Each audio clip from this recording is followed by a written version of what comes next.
Ils nous protègent, ils nous défendent, ils veillent à notre sécurité. Ils sont pompiers, policiers, militaires.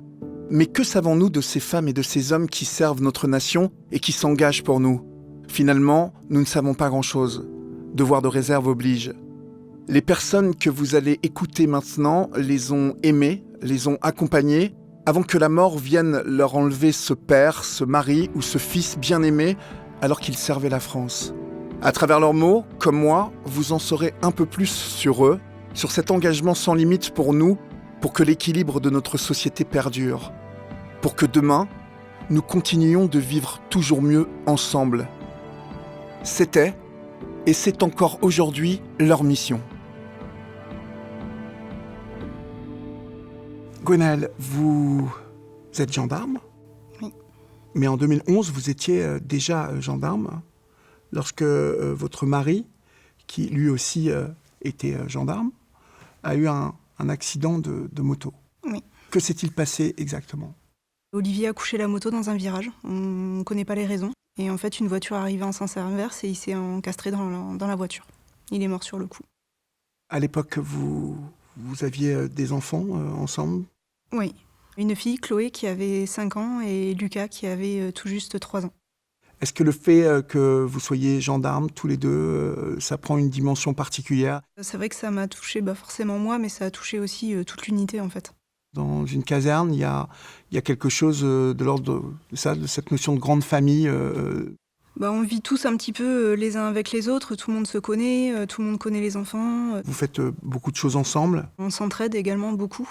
Donc là, c'est sûr qu'avec suite au décès d'Olivier, ça a été une grande aide en fait d'avoir toute cette famille gendarmerie tout autour de moi. Est-ce que ce sont des collègues d'Olivier qui viennent vous prévenir? J'étais en train de repasser du linge. Ça frappe à la porte et en fait, c'est le commandant de compagnie, accompagné d'une collègue d'une autre unité. Et là, on m'annonce qu'Olivier a eu un accident. Et ils sont remontés à la maison peut-être un quart d'heure après. Et là, c'est moi qui les ai regardés en leur disant « il est mort ». Et ils m'ont confirmé. Par rapport aux autres gendarmes, ceux de la caserne, quels sont les gestes, quelles sont les pensées, les actes qui vous ont particulièrement touché et soutenu? On s'est retrouvés plus d'une dizaine dans mon appartement. Chacun s'est défini un rôle. Et certains sont allés chercher ma fille à l'école. D'autres ont récupéré mon fils. Il était en train de faire la sieste quand on est venu frapper à la porte. Donc dès son réveil, en fait, il a été isolé. Un collègue l'a pris chez lui.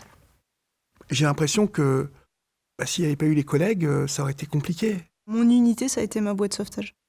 Et j'imagine même pas d'ailleurs si j'avais pas été gendarme.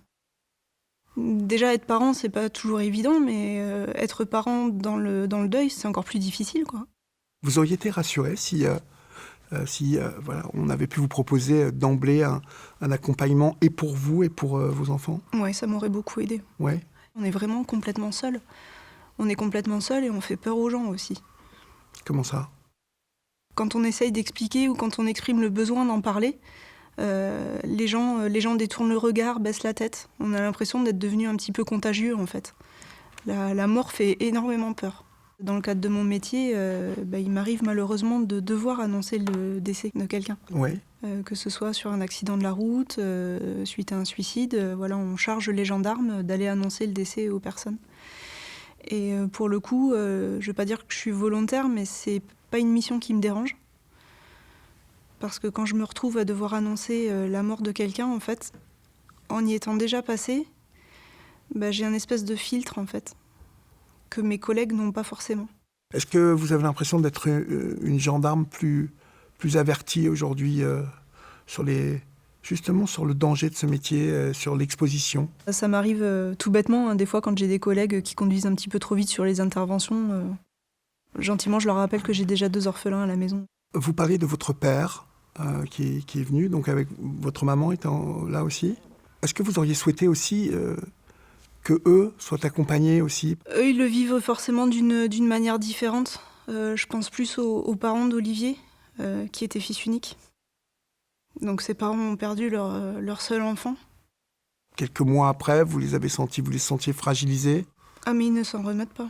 J'ai envie de dire, quand on perd un mari, certes on peut se remarier. Un enfant, une fois qu'on l'a perdu, ça se remplace pas un enfant. Est-ce que vous arrivez à vous faire à ce statut de veuve? 30 ans et veuve, en fait, ça colle pas ensemble. On ne peut pas être veuve à 30 ans. Mon nouveau compagnon m'a demandé en mariage, très récemment. C'est un petit peu une libération, parce que ça va permettre beaucoup de choses, en fait. Est-ce que pour Chloé et Lucas, vous pensez au fait qu'aujourd'hui, vous êtes toute seule? Il n'y a plus que maman pour eux. Est-ce qu'on prévoit ça? Est-ce qu'on aurait besoin de quelques conseils pour tout ça? Alors, je leur ai écrit un livre qui retrace toute ma vie avec Olivier. Ouais. Parce qu'effectivement, je me dis que le jour si on imagine que demain je disparaisse, il n'y a plus personne pour leur raconter notre histoire, leur histoire. Aujourd'hui, vous faites un métier quand même où vous êtes plus exposé que d'autres. Est-ce qu'on n'a pas besoin justement de préparer éventuellement si problème il y a? Alors c'est vrai qu'avec du recul, c'est à se demander si au moment où on signe notre engagement en école, est-ce que ce serait pas le moment, en fait, en même temps que l'engagement, de prévoir justement, et si jamais ça devait arriver? Vous vous sentez plus forte aujourd'hui aussi Il n'y a pas grand-chose qui peut nous attendre après. C'est toujours l'effet de voir si on voit le verre à moitié plein ou à moitié vide, en fait. Et vous regardez alors quelle partie du verre aujourd'hui? À moitié plein. Quentin, vous avez 22 ans. C'est ça, Votre père est décédé en service c'est ça. lorsque vous aviez 3 ans. Mm. C'est en grandissant que le manque s'est fait plus ressentir. Comment ce manque s'exprimait-il? Je dirais que c'est plus rentrer dans l'adolescence, où vraiment j'ai eu des excès de colère. J'ai eu un manque, je dirais, le manque d'une présence masculine à la maison. Je me permettais de faire des choses que je pense que j'aurais jamais fait si mon papa était là, ou s'il y avait une présence masculine. Et j'ai commencé à en vouloir à la terre entière, en fait. Comment est-ce que vous le formuliez lorsque vous étiez enfant? Vous étiez en colère parce qu'on vous avait pris, votre père, parce que... Quand on est petit, on se rend pas forcément compte des choses, mis à part qu'on m'a retiré mon père du jour au lendemain, en fait. J'ai eu énormément de mal aussi à ce que ma mère refasse sa vie. Je rejetais toute forme d'autorité masculine, quelle que soit. Et c'est vraiment avec l'âge, en fait, que je me suis rendu compte que ma mère, en fait, elle avait le droit de refaire sa vie et d'être aussi heureuse. À cette époque, est-ce que vous avez vu un psychologue? Petit, j'ai vu un orthophoniste et un psychologue qui m'ont énormément aidé. C'est ma mère qui a tout géré pour moi pour cette période-là. Vers l'âge de 10 ans, cette colère, elle a débordé un peu. Au point que votre maman a émis le souhait que vous rejoigniez une pension, C'est ça, une pension particulière. Donc, c'est ça. expliquez-moi où et quel type de pension? J'en ai énormément voulu à ma maman de m'envoyer dans cet internat, Ouais. qui dépend d'Orphéopolis, une association. À l'heure d'aujourd'hui, je la remercie énormément. Et donc je suis parti à Bourges, dans le Cher, pendant à peu près 9 ans. Vous dites que ça vous a aidé à vous construire et à vous structurer psychologiquement. Expliquez-moi en quoi. Si on le voulait, on pouvait bénéficier d'un soutien psychologique qui m'a fait énormément de bien. Et ce qui m'a fait le plus de bien, c'est de parler avec des jeunes de mon âge. Je me suis retrouvé avec des jeunes qui avaient le même âge que moi, 10, 11 ans, et qui avaient vécu la même chose que moi. Une maman décédée, un papa décédé, ou voire les deux des fois. Et on se rend compte qu'on n'est pas le plus à plaindre, en fait. Si le malheur frappait à nouveau à votre porte, comment est-ce que vous aimeriez qu'on prenne en charge vos enfants? Si un jour j'ai des enfants et qu'il m'arrive le même drame qu'à mon papa, je pense que je vais répondre tout simplement. Je dirais que j'aimerais bien que mes enfants soient pris en charge comme moi j'ai été pris en charge, en fait. Aujourd'hui, vous vous apprêtez à rentrer dans la police. Je suis déjà dans la police. Oui. Ça fait 2 ans. J'ai obtenu mon concours pour passer mon grade, pour devenir gardien de la paix. C'était pour moi une vocation. Ouais. J'ai ma grand-mère qui était dans la police, ma maman qui est toujours dans la police et mon papa qui est dans la police. Et ça a toujours été ce que je voulais faire. Je me vois pas faire autre chose de ma vie à l'heure actuelle, en fait. Qu'est-ce qui vous plaît justement alors dans ce métier? On est vraiment soudés. On passe plus de temps avec nos collègues qu'avec notre famille. Ce qui me plaît aussi un peu dans ce métier, c'est la dangerosité. J'aime bien me lever le matin et pas savoir sur quoi je vais tomber. Qu'est-ce que ça veut dire pour vous, la vocation? c'est quelque chose qui nous travaille depuis tout petit, c'est de se dire, c'est ce métier-là et pas un autre. On vous forme aujourd'hui à cette nouvelle société. Vous avez l'impression voilà, qu'aujourd'hui, c'est beaucoup plus dangereux, le métier que vous faites? On n'est plus trop sûr des fois si on sort, si on va revenir. Il y a de plus en plus de gens qui ont la haine de la police. C'est un métier où on doit compter beaucoup sur le ou les collègues qui sont autour de vous au moment des interventions.